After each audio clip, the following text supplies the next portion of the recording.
Hello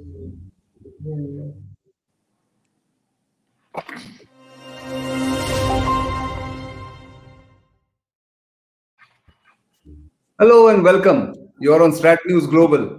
I'm Nitin Gokhale. On a Monday evening after the Aero India 2021 concluded in Bangalore on Friday night, we are discussing Indian defense sector at an inflection point. The Aero India 2021 concluded in Bangalore on Friday night.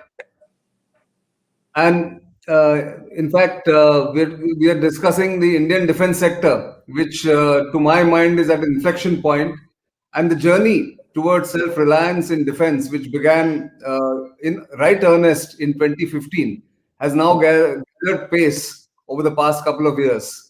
To discuss the journey and the future of the Indian defense sector, and of course, consequently, the Indian armed forces, I'm joined by Lieutenant General Subrata Saha, who was the former Deputy Chief of the Indian Army and now the member of the National Security Advisory Board, and Dr. R.K. Tyagi, former chairman of Hindustan Aeronautics Limited, which has been in the news quite positively, I must say, for the past couple of months, ever since the MOD, the Ministry of Defense, and the Indian Air Force decided to place a large order to manufacture 83 LCA Tejas combat aircraft on the HAL. And of course, there are a lot of positive vibes about Indian defense and aerospace sector. Before we get to talk to our guests who are specialists in their own field, who have had tons of experience during their career, respective careers in their organizations, let's look at some of the milestones along the way from 2015 onwards, and then we'll come back to speak to them. In fact, if you look at why I call it an inflection point, the journey to self-reliance in defense is gathering pace, as I mentioned. The serious efforts at indigenization can be traced back to 2015, a little over 5 years ago. And the indigenization cells in each of the armed forces really got a boost during that time. The Army, under General Saha, when he was Deputy Chief, opened something called Army Design Bureau.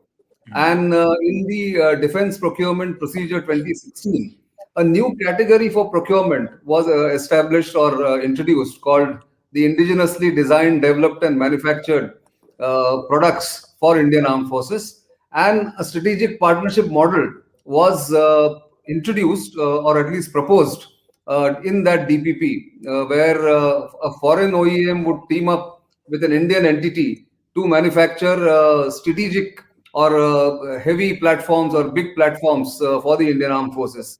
That journey or that policy, which started getting implemented since 2015, has now come to a point where the Indian defense sector is poised to take off in a big way.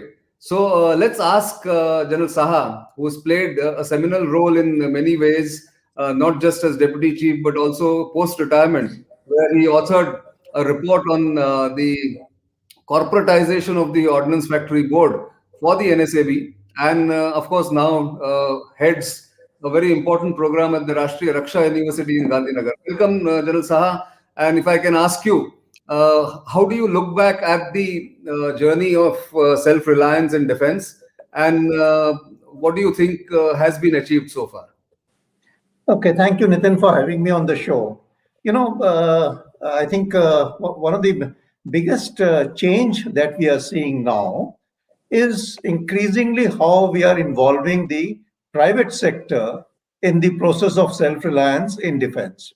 2001, they had opened it up to direct private sector participation, but that unfortunately did not evoke the kind of response that was probably thought, despite the fact that every defense procurement procedure introduced something or the other to encourage. But it's only in 2014, just as a consequence to the Make in India, I think it saw the boost. And now if you see between then and now, starting right from the idea to innovation, to incubation, to research, design, development, delivering, the entire process, we have seen a flurry of policy interventions in the entire process. I mean, let's start from the IDEX, for example. The way IDEX is trying to encourage, the way DRDO is trying to encourage Dare to Dream 2.0. So, right from one end of the chain till the complete other end, including offsets, FDIs, just name it. I think the entire range has been done. Department of Defense Production has introduced that Mission Raksha Gyan Shakti, and 20,000 people in just over a year have been empowered on IP. How many people in the public sector really cared for IPs? Today, you see the awareness and the pride that you're seeing in the annual report that is coming out from them. No, I recall in 2015, in one answer to a parliamentary question, the number of different industries working for MSMEs, working for defense sector was given out by the Minister of MSME as 6,000. If you see the latest response to the parliamentary question, the figure has gone up to 42,000. I mean, it is 7 times. So I mean, I think it's a phenomenal increase that we are witnessing in the entire process. Then the other point is like, I mean, of course, acceptance of necessity is just the beginning of the procurement process. 123 proposals worth 1,69,750 crores, have been given to promote domestic defense manufacturing. I mean, look at the whole range of equipment from Dhanush, bridge tanks, TIS. You spoke about LCA Tejas and this great 48,000, crores order for 83 Tejas amounting to 4 squadrons. It is a big deal. I mean, look at the Akash surface-to-air missiles. I mean, from every range, we are seeing a lot happening. You were very kind to mention regarding the Army Design Bureau.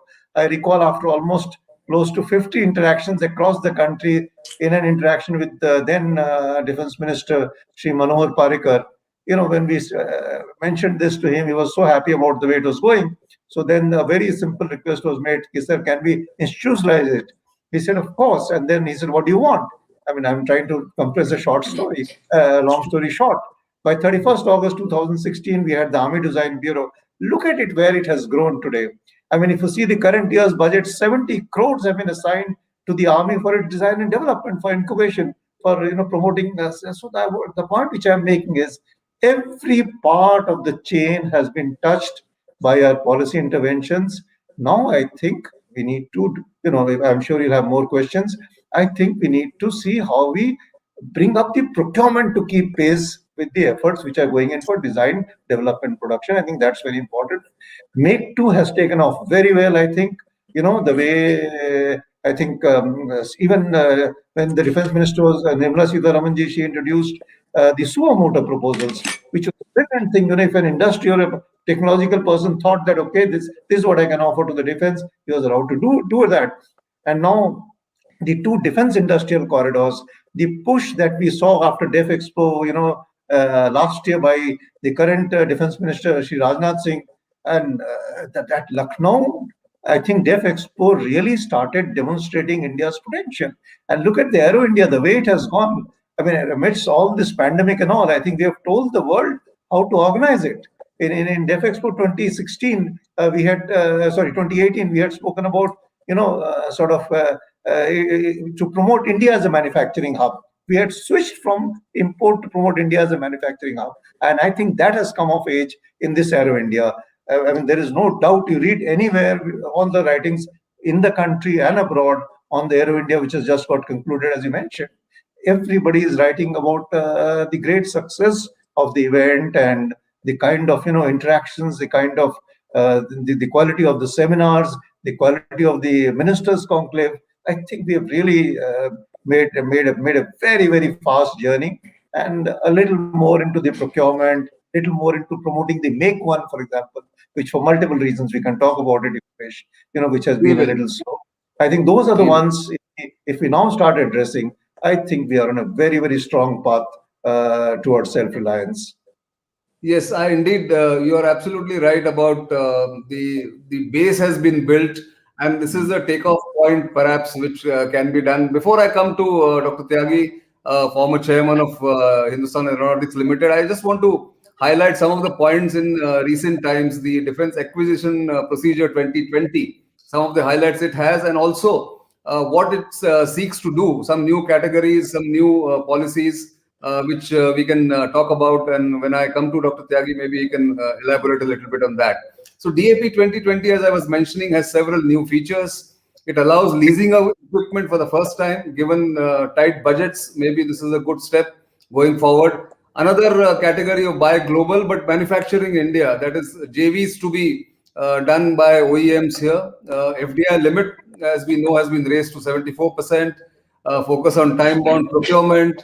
And this figure, the last three bullet points here, that 31 out of 38 AONs in IDDM category where in the IDDM category, and India, if it is going to spend 130 billion over 7 years, as one estimate suggests, the opportunity for Indian companies is supposed to be valued at about $80 billion over the next 7 years.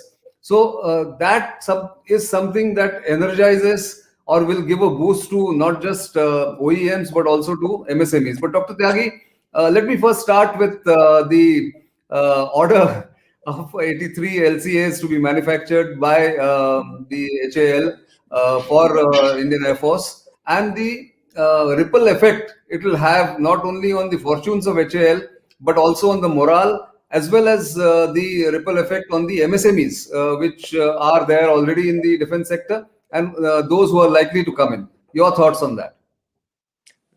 Yes, in fact, you are right. When we talk of the moral effect, it is not only on HAL, but it also contributes to the moral of, like when we talk of LCA, we are talking that there are 140 design partners, different design agencies of the country spread all over the country. They are involved, plus 560 vendors are involved. Now, with this order of LCA, all these 560 vendors today, they have an order continuity of next 7 to 8 years. And not only that, when we talk of a aircraft, we are talking of a life cycle of at least 30 to 40 years.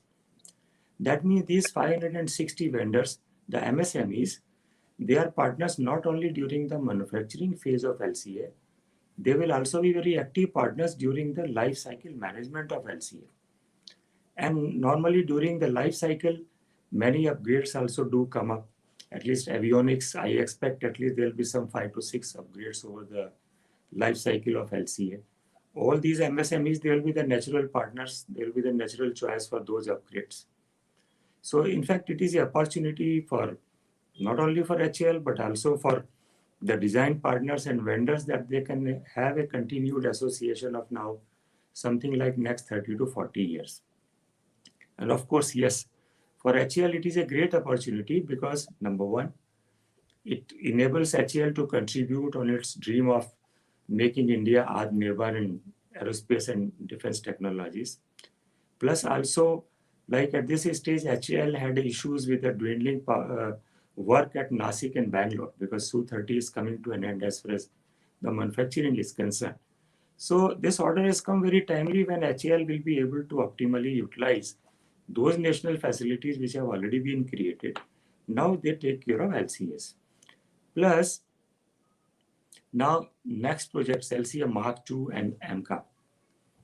Whatever expertise we generate on these supplies, HAL along with its design partners and these 560 MSMEs, they all will be able to contribute now more actively on these platforms. And also, like Nitin, I must tell you, General Saha spoke about what policy dispensations and initiatives have already been taken. All this basically must culminate into that by the year 2025, we are able to have a defense production in the country to the tune of 1,75,000 crore, and we must be able to export worth 35,000 crore by the year 2025. Now, if that is our export target, that means LCA will make a very significant contribution, and HAL other companies in meeting us those targets. In fact, what I am looking as a technology person involved into the companies is that our aim is that by the year 2025, India should master 13 technology platforms as well as the self-reliance in aerospace and defense is concerned. So that's the opportunity. So it's a time when, yes, I can see that. just in the right path. you yourself have gone through a period of, I would say, conflict, discussions, debates, all that may be left behind by now, and HAL can look forward to a bright future going forward. But let me come back to General Saha. General Saha, one of the shortcomings, if I may say so, in the Indian defense system of procurement or acquisition has been the long gestation period or the long period taken to convert the AONs, the acceptance of necessity, into a contract.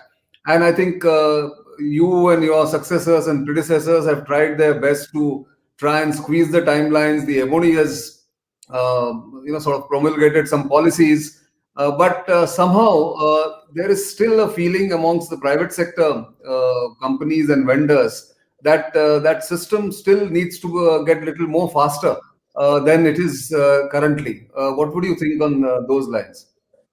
You see, the observation is very valid. You can have pick up any number of case studies which sort of establish what you have just stated, and I think the number of case studies which will prove otherwise is definitely lesser than what you have just stated. Particularly when we are talking about big ticket items.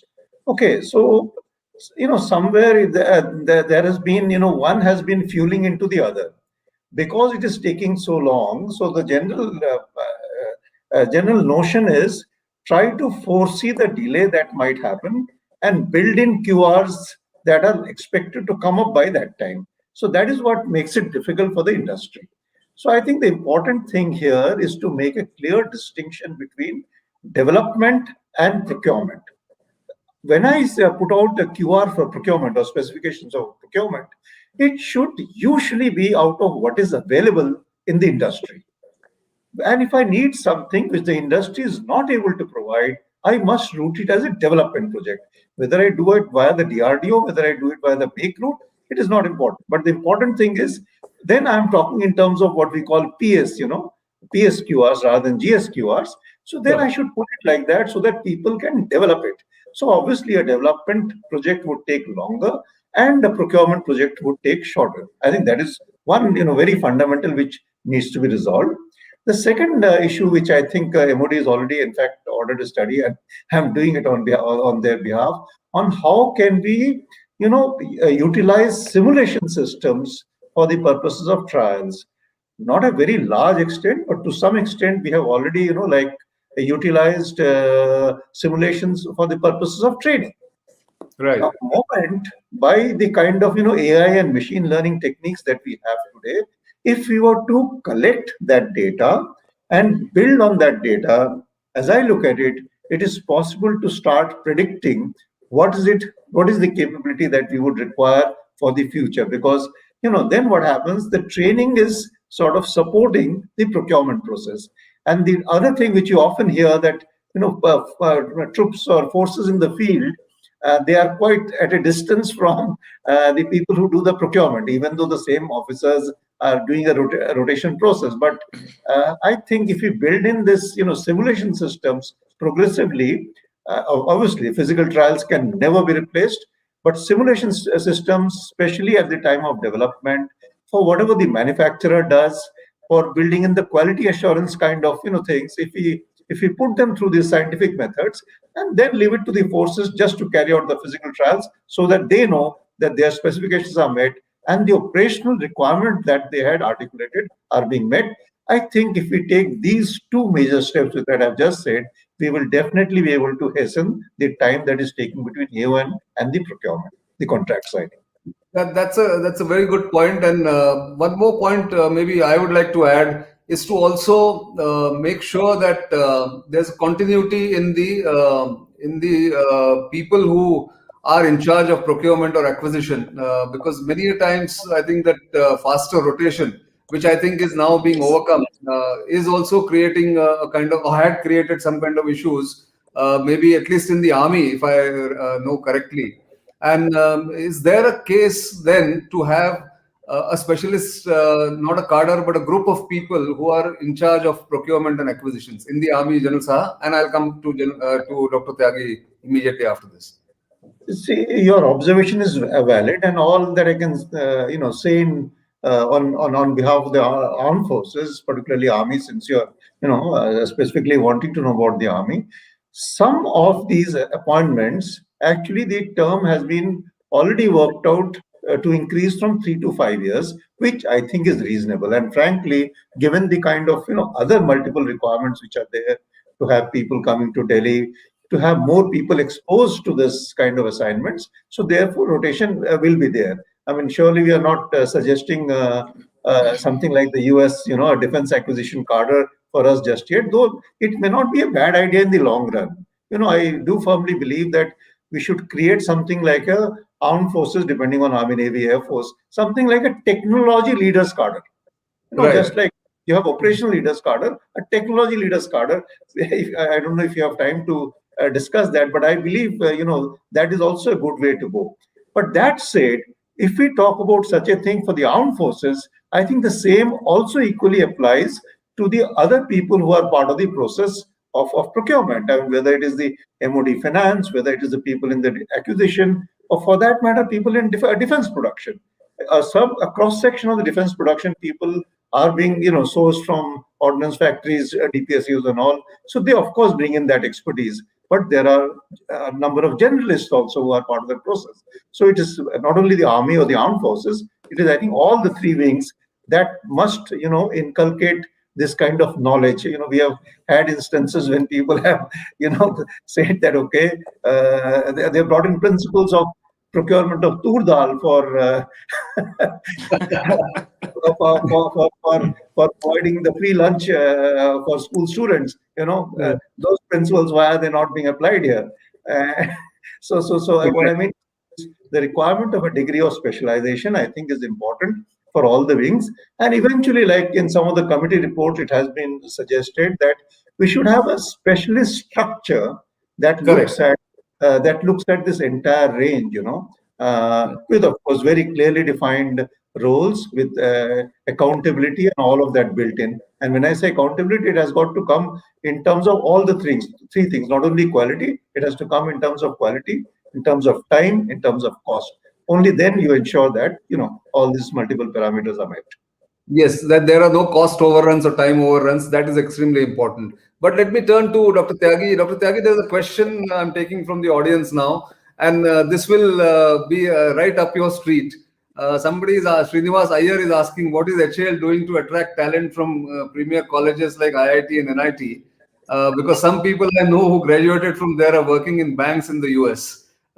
You've been at the apex of HAL, and of course, after that, you've been very active in the defense sector. What's your response to this? Before I respond in this, I just like to supplement the earlier discussion with General Saha told about acquisition. Uh, at some time, I was heading the Indo-Russian subgroup on aviation. And whenever I'll go on discussions with our Russian counterparts, there will always be one person, in fact, one lady, who will be there with a laptop. So any commercial dispute coming, she will just open the laptop and she will say, this is what you people agreed in 91. This is what you agreed in the year 2005. This is how the escalations you had agreed historically. So what I feel is that, number one, there is an urgent need of creating an institutional memory in the acquisition wing, which tells us historically how our acquisitions were done, number one. Number two, I know it is not possible to have a permanent cadre of experts immediately, Sure. but what is immediately possible is create a cadre where 30% people are permanently developed in that acquisition artistic ways, and other people who can come on rotation, they can come and go. So it will be a hybrid kind of model to start with. And number three, Nitinji, I have seen that on many acquisition projects, R&D projects, there have been quite some time cost and time overruns. I think the best way to do it, see what happens is all the leaderships, whether it is in HAL or Air Force or Indian Navy, normally they will have a very limited span of leadership at the top level. And they will have so many priorities. The best thing will be, we must define that these 5 projects will be our national projects. And for them, we will have a national supervisory team. Like if you are talking of what will be the future of MBT Arjun, I think a supervisory team consisting of people like General Saha they will be there who have seen both sides of the life, and now they are the people who will be enabling the cadres into the R&D or the acquisitions. Number four, I think another important thing is that not that people are afraid of taking decisions, but definitely in defense, management of mistakes becomes very, very important. I think we should do two things. Number one, we should say if you have taken a decision, you are answerable for next 3 years and not beyond that. So you can live comfortably in your retired life. Number two, like in public sectors, they have a system of independent external monitors. Anybody has a grievance, there will be three people of high reputation whom everybody will trust, and then they will decide this is what you have to do, and normally managements will agree to it. So in case of any post-purchase disputes, I think those three people who have served, who have a very good integrity and reputation, the matter should be referred to them, and then whatever they say should be final. Right. Not the three Cs or departmental investigations or those things. That I think Okay. will be one very good step. Now Sure. coming to what HAL is doing to attract the talent from the premier colleges. Yes. You know very well, as far as IITs are concerned, basically they are contributing for the global wealth and global growth. They are our ambassadors. They mostly go outside. And yes, I feel bad when brilliant engineers, they will go for MBA and then they will be handling the financial systems in the banks and other way. Yes, I think it is a time like in HAL, what we did is we went to IIT Kanpur and we said on rotary systems, we will have a chair established. Then went to IIT Kharagpur, we said that you help us in communications. IIT Bombay, we went for radars. And now also HAL is into discussions with, for forming some MOUs with NITs like Malviya NIT Jaipur, of which I am heading the board of governors. And the idea is HAL together with like Central Manufacturing Technology Institute and some of the NITs, we Okay. right now develop the concepts of Industry 4.0. Mhm. Start picking the kids when they are in the final year of engineering. Tell them Right. that, okay, now HAL will take you, but before that, for 1 year, we like you to be exposed like this. So this is how, in fact, HAL is working on increasing the interaction. Good to know. That's good to know. In fact, there is a very relevant question for General Saha in his post-retirement role that he had done. Um, Sauvik Biswas is asking about ordnance factories. How can you make them more lucrative, productive, and trustworthy? Your comments. Thank you. Thanks. I just want to add one line to what Mr. Tyagi has just brought out. See, besides the IIT, I'm quite conscious by virtue of the multiple interactions earlier while as Deputy Chief, and then later even also as DG of Society Indian Defence Manufacturers. There are a number of other universities also who are doing a lot of good work today. So I think we need to, really spread this, increase the bandwidth of colleges that and institutions that we are looking at for the purpose of sourcing experts of technology and experts of manufacturing, engineering, and so on, materials and so on.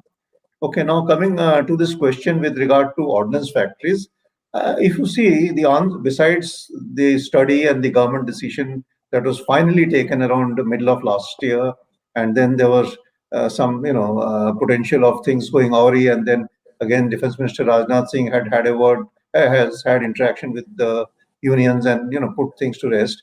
So that is one facet because the decision has already been taken to Right. uh, I would rather use the word optimize the ordnance factories. Sure. So wherever there is a requirement of going private in items which are no longer in that list for which that clearance was Non-core, required. core and Exactly. non-core. Yeah. Exactly. So non-core items obviously can go the private way. Those core items where we have, because after all, ordnance factories, of course, with all the questions that Souvik is raising, has some serious issues which need to be dealt with. But at the same time, they are national strategic assets.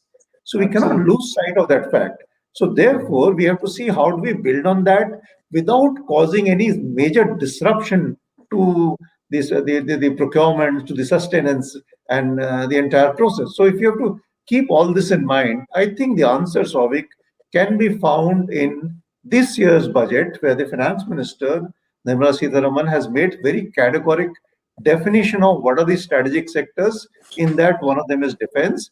And as far as strategic sectors are concerned, I think she articulates very clearly it should be just minimum inescapable CPEs, i.e., central public sector establishments, which includes DPSUs, ordnance factories, and everybody. And even for that, have it minimum, balance, look at all other means to optimize. I think the answer lies there, because otherwise, if we, as we are speaking today, I think Ordnance Factory Board members also have been reduced. The process, the transition to achieving what Souvik is wanting, I think is already there. So we have to see how do we make sure that this optimization process goes through smoothly without any hiccups or without any interference, impediment by vested interests. Yes, sure. Before I come to one or two more questions, there is also this sort of forthcoming from the armed forces. And at Aero India, I had the occasion to interview the Chief of Air Staff, Chief Marshal R.K.S. Bhadoria, and even he, like his other two counterparts in the Navy and the Army, are very clear, like their predecessors, that without the private sector and a ecosystem being created, the Indian defense objective or defense sector's objective to become self-reliant may not be coming through quickly. So let's listen in what he said, and then we'll come back to the discussion. Correct. And then DPSU and private sector participation needs to increase. So overall, that would be the plan. And there are a lot of talk of budget for this and etc. Those issues. Yes. But we have to realize these are long term. Yeah, exactly. When we take a call on AMCA today, it's going to operationalize in 12 to 15 years. Correct. When we take a call on MRFA, as and when we succeed, by the time it gets manufactured, so we are talking of next 2 to 3 decades. Correct. Of manufacturing and induction. So there you are. Like, he's very clearly saying that it has to be both private and public sector. And people have to be conscious that AMCA, Mark II, Tejas Mark II, LCH, LUH, all those are going to be 20-year, 30-year programs going forward. AMCA is not going to get inducted in a hurry, at least not for the next 15 years. So therefore, I think the ecosystem will just progressively get strengthened. There's one question which Pankaj Waza has posed, and I think you need to sort of give us a response, Dr. Tyagi, on how are you going to build jet engine ecosystem? Because one of the questions about LCA Tejas is that its engine is still imported. Yes. In fact, let me tell you, as far as the jet engine ecosystem is concerned, in fact, this is one very weak area for the country right now. And for this, we are not dependent on PSUs. PSUs don't manufacture jet engines. We depend on the foreign OEMs. And it is a kind of technology which is very closely guarded, especially the hot part of it. But the fact remains that if we have to be the third largest civil aviation market in the world, and if we aspire to be Atmanirbhar, then we have to start working on the engine manufacturing. And in our country today, GTRE is doing a very good work. Then HAL Koraput and Bangalore, they are doing some very good pioneer work on this. And in fact, if I can correctly recall, till now HAL has already overhauled something like 20,000 aero engines over last few decades. So I think now it is a time for, like in the engine manufacturing, no private investment will come. They will not be able to do it. PSU also will not be able to invest in this. Sorry to interrupt. I just want to add something. About 6-7 months ago, when some defense reforms policy was announced by Finance Minister Nirmala Sitharaman in the midst of the pandemic, Mr. Baba Kalyani of Bharat Forge was speaking to me like this remotely. Today, you are speaking from Noida. General Saha is in Gandhinagar. I am in Delhi. So he was speaking to me from Pune.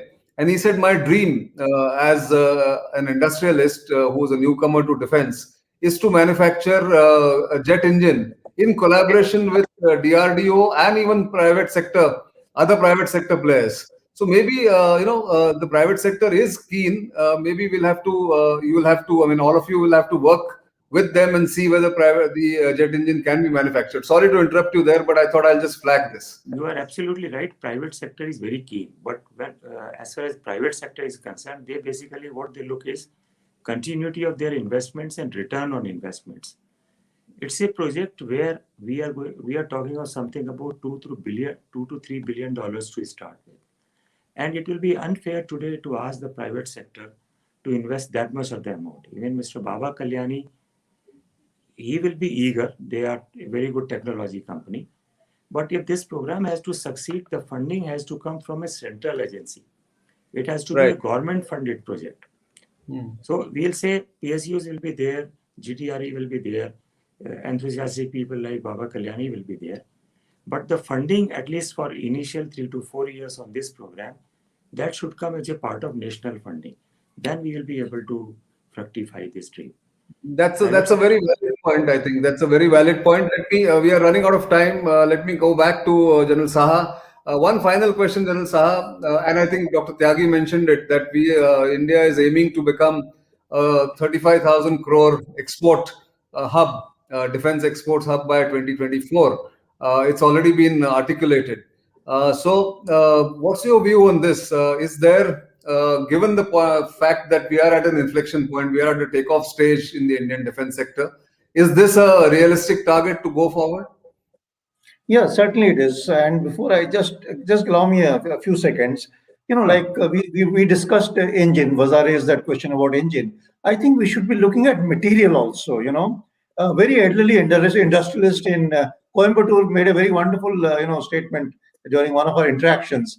He says that the total number of people who are doing metallurgical engineering in India is less than the number of people who study metallurgical engineering in one university in Moscow. So that is the kind of disparity because of that sudden boom of IT. People have gone away from these more fundamental streams of engineering. I think we need to support that. And on that, I would submit, like Make One is there only for full developed systems. I think we need to explore Make One even for things like engine. We need to explore Make One even for material and stuff like that. Now, coming to this, business of export, I think the fundamental thing about export is, and when I talk to some of my, people who I know are working in the acquisition and who are with industry in foreign countries, I think they always look at India for induction into India's armed forces because our trial systems, no matter what our industry has to say, but certainly abroad, all over the world, people say that if it has passed muster of trials in India, it must be pretty good.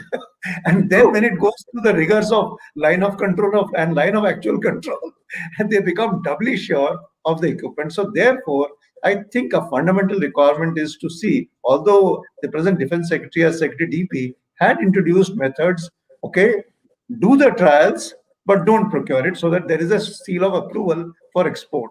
But if I'm in a foreign country, I would rather look at something which is inducted into India. So I think that is a very important element which must come in.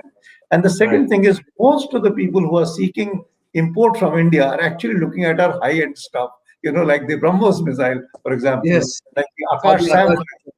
Yeah. So that is where the dilemma is, do you want to share this?